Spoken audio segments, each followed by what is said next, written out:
120 secondes avec Mood, la bague suisse, yomood.net. 120 secondes, l'invité de Vincent Veillon.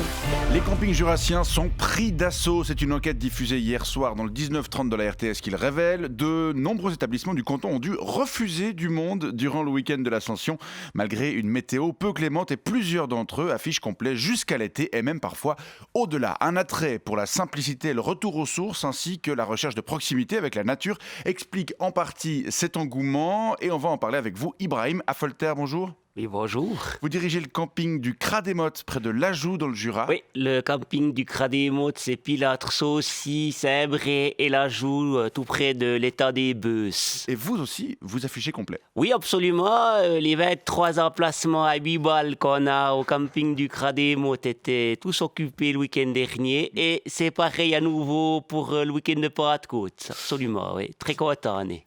Qui sont vos clients ?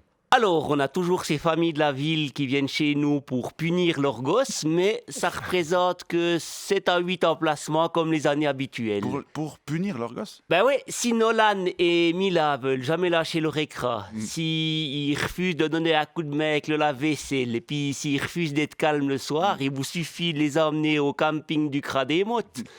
Et 3 jours avec les doigts de pied congelés, à avoir rien d'autre à faire que ramasser des cailloux, à avoir que du edge et puis pas de wifi et puis à devoir faire caca dans un trou, je peux vous dire que c'est aussi efficace qu'une plaquette complète de Ritaline. Hein. Puis on a aussi pas mal de couples à la recherche d'épaisement économique et puis qui peuvent plus sortir de la Suisse à cause de cette soi-disant pandémie qui viennent nous voir. Ils sont à la recherche de dépaysement économique ? Oui, vous savez, ces couples qui aiment bien aller en Inde, au Laos ou bien en Afrique de l'Ouest pour voir des pauvres et puis se rassurer sur leur confort matériel qu'ils aimeraient bien améliorer, mais dont ils constatent qu'il va pas si mal finalement. Et ben, grâce à nous, ces gens découvrent qu'il n'y a pas besoin d'aller au bout du monde pour voir de la misère. Et puis, il y a aussi pas mal de gens qui culpabilisent là à cause de toutes ces émissions que vous faites sur le réchauffement climatique et qui se disent que d'aller faire du vélo en doudoune sous la pluie dans le Jura, et ben finalement, c'est tout aussi bien que d'aller siroter un cocktail à Pélos à Palma.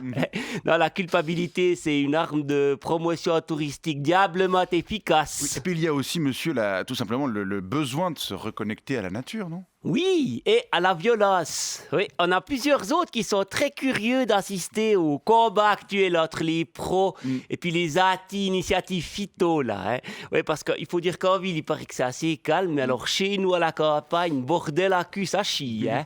Oh, et les affiches déchirées, les chars qui sont incendiés, les vaches qui sont taguées avec des slogans au graffiti, là. Non, ça crée une sacrée animation que les bobos apprécient tout particulièrement. Hein. Non, on a vraiment tout plein de bons arguments à faire valoir. Et je dirais que le principal, c'est peut-être que quand vous avez passé un séjour chez nous dans le Jura, eh ben, vous n'êtes pas tout déprimé quand vous rentrez, voyez. C'est-à-dire ? Quand vous revenez des Maldives, vous vous dites, mais merde, ça fait chier, il faisait beau, il faisait chaud, on était tout embourrés. Là, vous vous dites... cool, il y a de nouveau le chauffage, la 4G, puis des magasins. Là, ça vous ressource un peu différemment. En tout cas, on est bien content d'apprendre que grâce à la pandémie, notamment, le tourisme jurassien a le vent en poupe. Oui, d'ailleurs, avec Loïc, mon partenaire enregistré, on hésite à changer de vélomoteur. Là, avec tout l'argent qu'on gagne, c'est ça. Ouais, je vous remercie pour ce témoignage. Vous avez peut-être un site internet à nous donner rapidement, si on peut venir vous voir. Vous allez dans local.ch, vous mettez camping du Cras des Mottes, puis là, vous tombez sur mon numéro de Natel. C'est noté, bonne journée.